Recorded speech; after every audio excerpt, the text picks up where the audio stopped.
Shekhar jail में बैठे बैठे अपनी ज़िंदगी के बारे में अवलोकन करता है। खास करके जब आप स्वतंत्र न हो, जब आप जेल में हो, तो स्वाभाविक है कि आपके मन में जीने की जो लालसा है वो और जागृत हो जाती है। मृत्यु के बारे में आप सोचने लगते हैं और शेखर को लगता है कि मृत्यु एक हल न होने वाली पहेली है। उसे लगता है जिन्हें दुख है, दर्द है, वे सदा मृत्यु मांगते रहते हैं, उसके लिए प्रार्थी होते हैं। प्रार्थी होना मीन्स हमेशा कहना कि अगर मृत्यु आ जाए तो अच्छा ही हो। ऐसा लोग कहते हैं जिन्हें दुख है, दर्द है, लेकिन उनके लिए मृत्यु बड़ी भयंकर चीज़ होती है। वे उसके विचार से ही कांपते हैं। ऐसे व्यक्ति जो मृत्यु के लिए प्रार्थी होते हैं, मृत्यु की कामना करते हैं, वास्तविकता क्या है? मृत्यु उनके लिए बड़ी भयंकर चीज़ होती है। वे उसके विचार से ही कांपने लगते हैं। लेकिन मुझे लगता है मृत्यु एक ऑपरेशन है, जैसे दांत उखड़वा देना। अब देखिए शेखर का फिलॉसफी देखिए, उसका जीवन दर्शन देखिए। मृत्यु को वो किससे कंपेयर करता है? एक ऑपरेशन के जैसे। जैसे आपका दांत उखाड़ देना, कुर्सी पर बैठना पड़ता है, डॉक्टर एक झटका देता है, एक तीखा दर्द होता है और फिर शांति मिलती है, छुटकारा हो जाता है। मृत्यु भी वैसी ही है। शेखर का जीवन दर्शन देखिए। लोग समझते हैं कि जो जीवन को प्यार करते हैं वे मृत्यु से डरते हैं। बिल्कुल गलत। जो मृत्यु से डरते हैं वे जीवन से प्यार कर ही नहीं सकते, क्योंकि जीवन में उन्हें क्षण भर भी शांति नहीं मिल सकती। अब देखिए ये भी एकदम सच्ची है।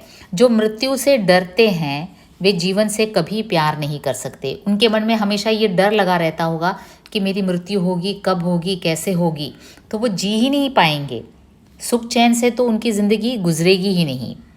जीवन प्यारा है या नहीं, इसकी कसौटी यही है कि उसे बिना खेद के लुटा दिया जाए, क्योंकि विराट प्रेम मौन ही हो सकता है। जो अपना प्यार कह सकते हैं उनका प्यार ओछा है। यानी अगर आपको जीवन से प्यार है तो बस जीते जाना है, किसी की चिंता नहीं करना है, किसी की परवाह नहीं करनी है, चाहे मृत्यु की परवाह हो या कोई डर, भय। इन सभी भय से परे जो जीवन का आस्वादन करके जीता है वही वास्तव में जीवन को प्यार करता है, ऐसा शेखर को लगता है। मैं मरना नहीं चाहता, मैं दीवारों से कहता हूँ, मैं सींखचों से कहता हूँ, मैं हवा से कहता हूँ, मैं सुनने वाली न सुनती हुई हृदयहीन उपेक्षा से कहता हूँ, मैं मरना नहीं चाहता, मैं जीवन को प्यार करता हूँ, मैं मरना नहीं चाहता। देखिए अज्ञे जी एक अस्तित्ववादी विचारधारा पर विश्वास करने वाले व्यक्ति थे, क्षण में जीने वाले व्यक्ति थे। अस्तित्ववादी यानी कि एक्सिस्टेंशलिज्म यही मानता है कि आदमी अपने क्षण में जिए, किसी की परवाह न करके अपने सुख के लिए जिए। तो यहाँ लेखक कहता है, यानी कि शेखर कहता है, मैं मरना नहीं चाहता। मैं जेल में हूँ, इसलिए मेरी ये जो बात चाहे दीवार सुने, चाहे ये सींखच सुने। सींखच यानी होता है ना, ये जेल में जो जाला होता है लोहे का। मैं हवा से कहता हूँ या फिर मैं सुनने वाली न सुनती हुई हृदयहीन उपेक्षा से कहता हूँ। यहाँ जो लोग हैं, जेलर्स हैं, वार्डन हैं, वे तो हृदयहीन ही हैं, लेकिन फिर भी मैं उनसे कहना चाहता हूँ, मैं जोर जोर से चीख चीख कर कहना चाहता हूँ, मैं मरना नहीं चाहता, मैं जीवन को प्यार करता हूँ, मैं मरना नहीं चाहता। अब अगला दिन प्रभात होता है तो मेरे लिए इतना ही बहुत है कि रात बीत गई है और मैं उस लाल टुकड़े को देख सकता हूँ। लाल टुकड़ा यानी सूरज, उगता हुआ सूरज को मैंने देख लिया दूसरे दिन, यही मेरे लिए काफ़ी है। यानी कि मैं जिंदा हूँ, मैं जीना चाहता हूँ, मैं क्षण में जीने वाला व्यक्ति हूँ, मैं सुख चैन से जीना चाहता हूँ, मैं मृत्यु से डरता नहीं और न ही मृत्यु की चिंता करता हूँ। मेरे लिए बस इतना ही बहुत है कि रात बीत गई है और मैं उस लाल टुकड़े को देख सकता हूँ। अब यहाँ देखिए, यहाँ पहुँचते पहुँचते मृत्यु जीवन के बारे में अपना दर्शन, जीवन दर्शन व्यक्त करते हुए शेखर फिर जिज्ञासु हो जाता है। शेखर की जो जिज्ञासु प्रवृत्ति है वो यहाँ दिखाई देती है। वो कहता है, कितनी बातें थी जो वह जानना चाहता था और पूछने से रह जाता था। कभी कोई प्रश्न उसके ओंठों पर आ जाता था, तब वह दांत पीसता था, फिर भी वश न चलने पर ओठ काटता था, यहाँ तक कि खून बह आता था। यानी इतनी जिज्ञासा भरी बातें उसके मन में, शंकाएं जीवन के बारे में, कई बातों के बारे में। लेकिन वो क्या है, बच्चा जब पूछता है तो कोई उसका ठीक सा उत्तर नहीं देता। तो वो क्या करता है, प्रश्न उभर कर आते हैं तो वो ओंठ भींच लेता है, कभी कभी खून भी निकल आता था। कभी पिता उसे ओठ चबाते देखते तो मना करते, और जब बहुत कहने पर भी उस पर असर होता न देखते तब क्रुद्ध होकर कहते, अच्छा फिर मैं ठीक कर दूं, और चुटकी में भरकर उसका ओठ मसल डालते थे। वह मन में समझता था जैसे पीड़ा हुई ही नहीं, लेकिन उसके बाद वह पिता की ओर ऐसी आंखों से देखता था मानो उन्हें पहचानता न हो। कई बार बच्चे के मन में कई शंकाएं होती हैं, लेकिन वो पूछता नहीं है, क्योंकि पूछने से भी ये जो बड़े लोग हैं झूठ ही बोलेंगे या फिर टाल देंगे, तो फिर वो अपना ओंठ बीचता है। तो कई बार पिता जब ये देखते हैं उन्हें काफ़ी गुस्सा आता है। वो क्या करते हैं, उसकी ओंठ मसल देते हैं, लेकिन बच्चे को कोई दुख नहीं होता, कोई दर्द नहीं होता। पहले तो यह कि माँ क्यों कभी कभी सबसे अलग जा बैठती हैं, रसोई में नहीं आती, अलग बर्तनों में खाना खाती हैं, और कोई उनके पास जाता है और तो कोई जाता ही नहीं। प्रायः शेखर के छोटे भाई ही जाते हैं तो कहती हैं, मेरे पास मत आओ, जाओ खेलो।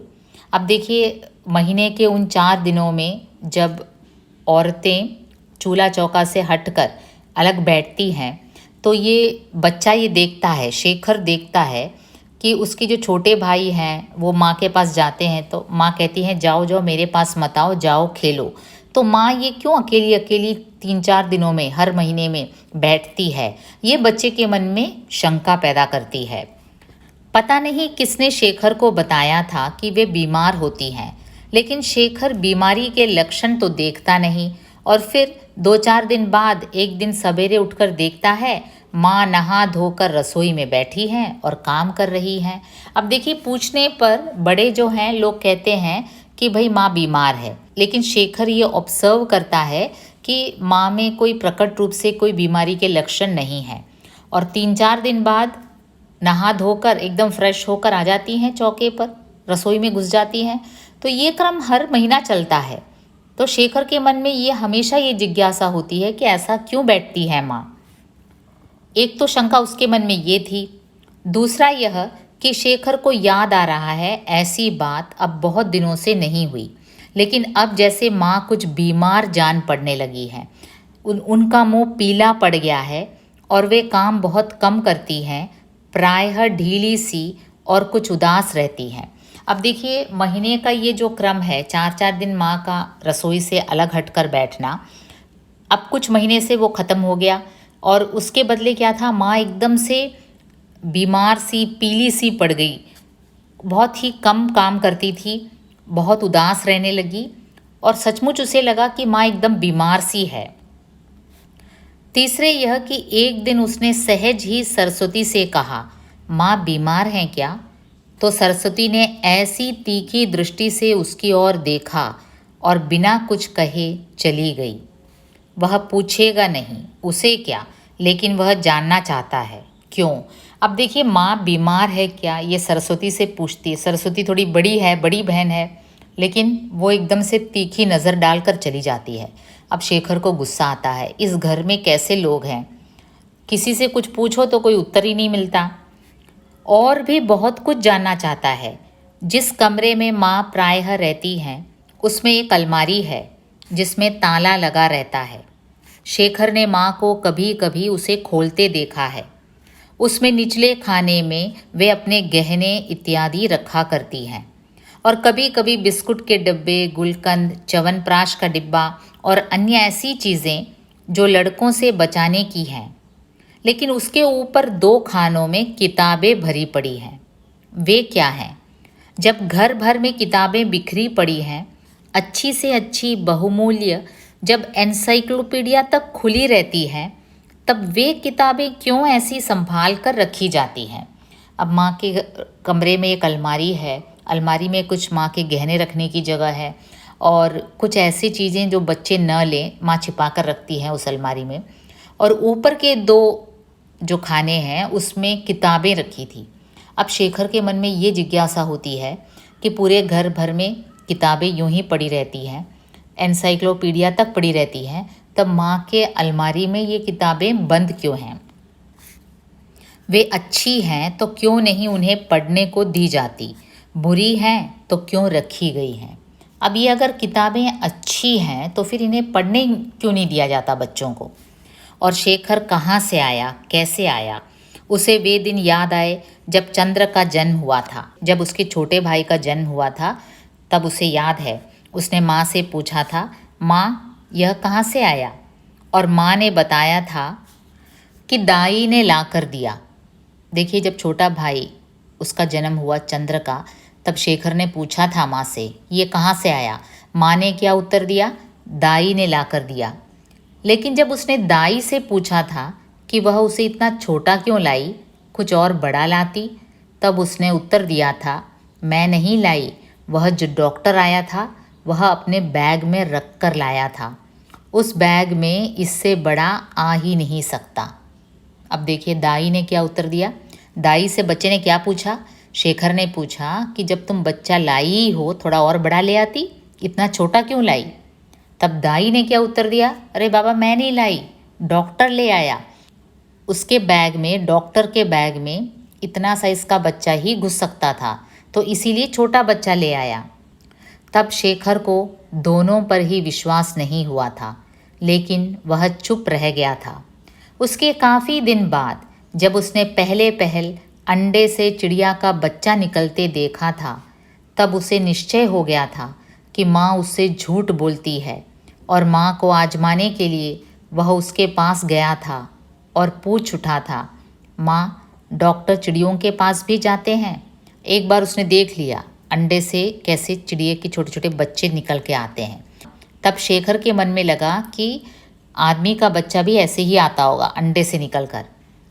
माँ उसका प्रश्न समझी नहीं थी, बोली, नहीं तो क्यों? तब चिड़ियों के बच्चे कहाँ से आते हैं? अंडों में से निकलते हैं। यहाँ तक तो माँ सच बोल रही है। शेखर ने फिर कुछ अधिक आशा से पूछा, और अंडे कहाँ से आते हैं? ईश्वर भेज देता है। देखिए माँ कैसा उत्तर देती है। अक्सर हम भी जब बच्चों को, अगर ऐसे क्यूरियस जो बच्चे होते, हर एक बच्चा तो ऐसे सवाल नहीं उठाते, लेकिन अगर कोई उठाता है कोई बच्चा, तो जब हम उन्हें टालने के लिए गलत उत्तर दे देते हैं तो बच्चे के मन में साइकोलॉजिकली ये बात ठन जाती है कि जो बड़े लोग हैं उन पर विश्वास नहीं किया जा सकता, क्योंकि स्वाभाविक है कि थोड़ा बड़ा होकर वो सच जान ही जाएंगे। तो यहाँ शेखर के मन में भी ऐसा लगता है कि माँ कभी सच नहीं बोलती, ईश्वर भेज देता है। फिर वही दीवार ज्ञान के पथ में सबसे बड़ा विघ्न ईश्वर। तब उसने बहन से पूछा था, ईश्वर अंडे कैसे देता है? अब देखिए कई सवाल जो बच्चे के मन में उठता है तो अंततः वह ईश्वर तक पहुंच जाता है कि ईश्वर करता है, ये भगवान की मर्जी से ये सब होता है। अब ईश्वर के बारे में ज्ञान शेखर को बहुत कम था। वो अपनी बहन से जाके पूछता है, ईश्वर अंडे कैसे देता है? बारिश के साथ बरसा देता होगा। अब देखिए सरस्वती भी कैसे हाँकती है, वो कहती है बारिश के साथ बरसा देता होगा। लेकिन थोड़े दिन बाद शेखर जान गया कि यह भी गलत है। बारिश सब जगह एक सी होती है, तब अंडे क्यों अलग अलग घोंसलों में और तरह के होते हैं? और एक दिन उसने एक घोंसला देखा जो खाली था, दूसरे दिन उसमें अंडे थे, और बीच की रात में बारिश नहीं हुई थी। देखिए कैसे वो कनेक्ट करता है। अगर बारिश से अंडे बरसते हैं तो हर एक घोंसले में अंडे क्यों नहीं होते? बारिश पिछली रात नहीं हुई थी, फिर भी दूसरे दिन सुबह देखा तो घोंसले में अंडे हैं। शेखर समझ गया था कि सब लोग उससे झूठ बोलते हैं, और वह जानना चाहता था ये लोग क्यों मुझसे झूठ बोलते हैं। मेरी बहन झूठ बोलती है, मेरे पिता, मेरी माता, मेरी दाई, सभी तो झूठ बोलते हैं। कुछ दिनों बाद क्या हुआ, एक कमरा अलग कर दिया गया, साफ किया गया, गोबर से लीपा गया, खिड़कियां बंद कर दी गई और माँ उसमें चली गई। ये क्या था, माँ प्रेग्नेंट थी। तो प्रेगनेंसी के पहले के जो महीने थे उसमें माँ काफ़ी शिथिल हो गई थी, बीमार सी लगने लगी थी और माँ को एक अलग कमरे में कर दिया गया था। एक दाई आकर उनके पास रहने लगी और सब लोगों को वहाँ आने जाने की मनाही हो गई। चंद्र के जन्म की बात याद करके इन लक्षणों से शेखर ने जान लिया कि दाई या डॉक्टर या कोई और शक्ति उनके परिवार पर एक बार फिर कृपा दृष्टि करने वाली है और वह डॉक्टर के आने की प्रतीक्षा करने लगा। अब देखिए, इसी प्रकार चंद्र के जन्म के समय भी माँ अलग जगह जाकर रहने लगी थी, यानी कि डिलीवरी के निकट होते ही डिलीवरी के डेट के निकट होते ही माँ एक अलग जगह जाकर रहने लगी थी। अब ये लक्षण अब फिर आने लगे तो फिर शेखर को पता चल गया कि शीघ्र ही कोई बच्चा घर में आने वाला है। अब उसके मन में क्या शंका थी, जो डॉक्टर माँ को देखने के लिए आता है वही बच्चा लेकर आता होगा, और वो प्रतीक्षा करने लगा डॉक्टर का। रात में एकाएक शेखर चौंक कर जागा। वह नहीं समझ सका कि वह क्यों जागा, लेकिन उसे ऐसा लगा अवश्य कुछ हुआ है। वातावरण में किसी दबाव से की भनक उसे मिली। वह उठकर बैठ गया, चारों ओर देखने लगा। उसने पाया उसके साथ वाली चारपाई खाली है, सरस्वती वहाँ नहीं है। वह चारपाई से उतरा और दूसरे कमरे में गया जहाँ पिता सोते थे। पिता वहाँ नहीं थे। निचली मंजिल में प्रकाश था। अब देखिए, अचानक वो जागा और उसने पाया कि उसके पास वाले जो खाट में जो सरस्वती सोती है वो नहीं थी, नीचे पिता के कमरे में पिता भी नहीं थे। तो रात में ये सब कहाँ चले गए? न जाने क्यों शेखर को साहस नहीं हुआ कि वह नीचे जाकर देखे। पहले कभी ऐसी बात हुई होती तो वह अवश्यमेव नीचे जाकर देखता, लेकिन अब नहीं। अब वह बुझ जाना चाहता है, दिखना नहीं चाहता। कोई उससे पूछे कि वह क्या करने आया, इसका उत्तर देना तो क्या, यह प्रश्न सुनने का भी साहस उसमें नहीं रहा। अपने आप में उसका विश्वास टूट गया। अब देखिए, बच्चा रात को जब जागता है, शेखर देखता है कि सरस्वती अपने बेड में नहीं है, पिताजी अपने कमरे में नहीं है। तो शेखर को लगता है कि कुछ तो हुआ है इस घर में, कुछ तो घटना हुई है, तभी ये लोग सब गायब हैं। लेकिन वो अगर पूछेगा भी तो ये लोग सच कहेंगे नहीं। इसलिए बच्चे के मन में इनसे सवाल पूछने की जो इच्छा है वो भी एकदम से बुझ सी गई।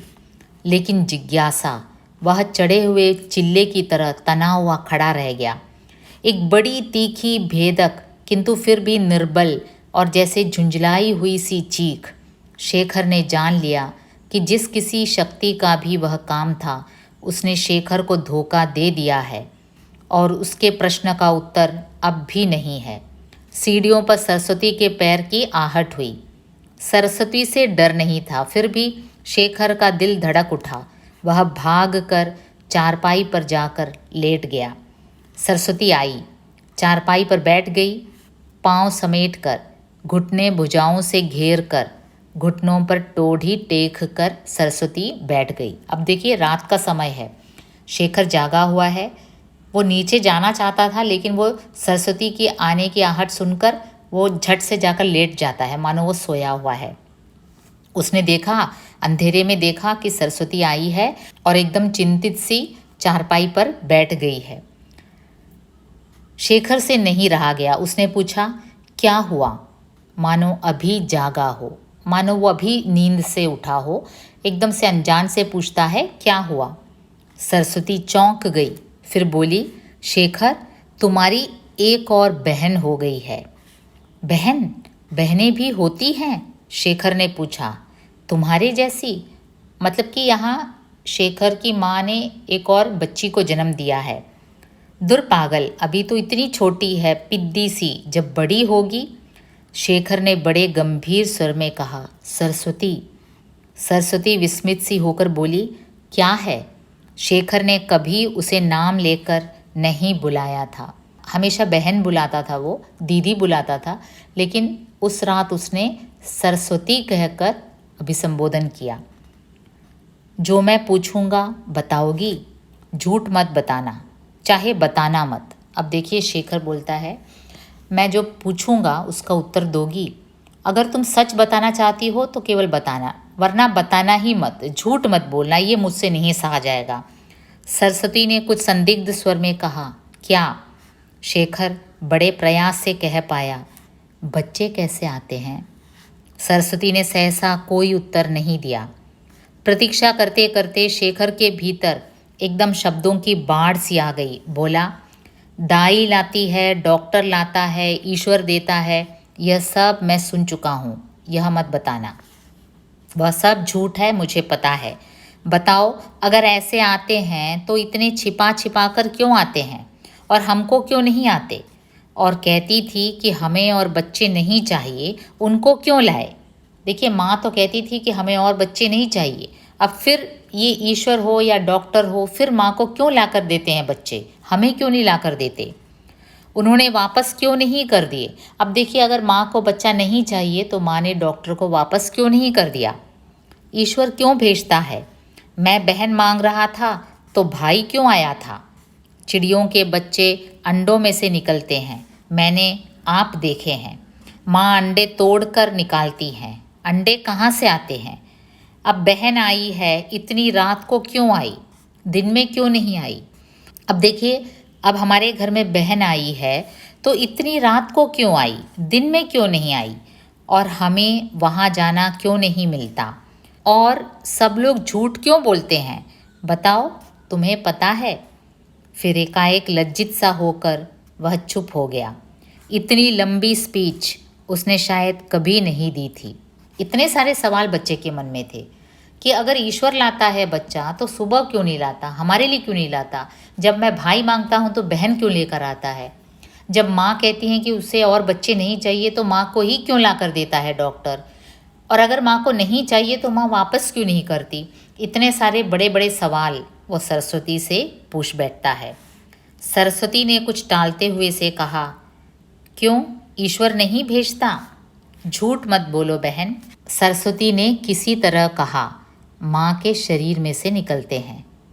शेखर उठ बैठा। अब देखिए, ये शेखर के लिए एक नई बात थी। उसने कभी नहीं सोचा था कि माँ के शरीर के अंदर से बच्चा निकलता है। वो उठ बैठा, कहाँ से, कैसे? माँ के शरीर से कहाँ से निकलता है, कैसे निकलता है? मुझे नहीं पता, कहकर मुंह सिर लपेटकर सरस्वती लेट गई। फिर शेखर ने बहुत बुलाया, उठकर जाकर हिलाया भी, लेकिन वह नहीं बोली, नहीं बोली। इतना उसने कह दिया सरस्वती ने कि माँ के शरीर से बच्चा निकलता है, लेकिन आगे के जो प्रश्न थे, कहाँ से कैसे निकलता है, ये सरस्वती ने नहीं कहा। शेखर लेट गया और छत की ओर देखने लगा, और मानो अपने ही व्यक्तित्व के जोर से अपने को वहाँ छत पर टांग कर उससे कहने लगा, शेखर तू सोच, किसी से पूछ मत, तू सोच, तू बता, तू कहाँ से आया, कैसे आया? अब देखिए, शेखर सोचने लगा कि अगर बच्चा माँ के शरीर से आता है तो स्वाभाविक है कि मैं भी माँ के शरीर से ही आया हूँ। तो तू ही सोच शेखर, तू अपना IQ लगाकर सोच कि तू कहाँ से आया। सवेरा हो गया और शेखर तब भी अपनी आँखों से उसे वहाँ स्थापित किए हुए छत पर टंगे अपने प्रतिरूप से वही प्रश्न पूछ रहा था। बच्चे माँ के शरीर में से निकलते हैं। सरस्वती ने झूठ नहीं कहा था, नहीं तो वह इतनी लज्जित न होती। इतने दुख और कष्ट और जलन के बाद एक बात शेखर के हाथ आई है जो सच है, जो है और बस है, बदल नहीं सकती। बच्चे माँ के शरीर से ही निकलते हैं। लेकिन इससे आगे एक दीवार, जिसकी एक एक ईंट है ईश्वर और समाज और कुटुंब और माँ बाप और परंपरा, जिसे जोड़कर एक रखने वाला सिरमट है डर। अब एक सच तो उसने जान लिया शेखर ने, लेकिन और भी ऐसे कई सच हैं जिसे जानने के लिए विलंब के रूप में कौन कौन आता है? ईश्वर आता है, समाज आता है, उसका परिवार आता है, उसके माँ बाप आते हैं, सभी उससे सच नहीं बोलते, लेकिन आखिरकार सरस्वती ने एक सच तो बोल दिया कि बच्चे माँ के शरीर से आते हैं। अब शेखर काफी खुश हो गया, कुछ तो उसने जान लिया। तो शेखर की इन जिज्ञासाओं की यात्रा जारी रही। आशा करती हूँ आप लोग इसका आस्वादन कर रहे हैं। जुड़े रहिए, अगले वीडियो के साथ फिर मुलाकात होगी। बाय।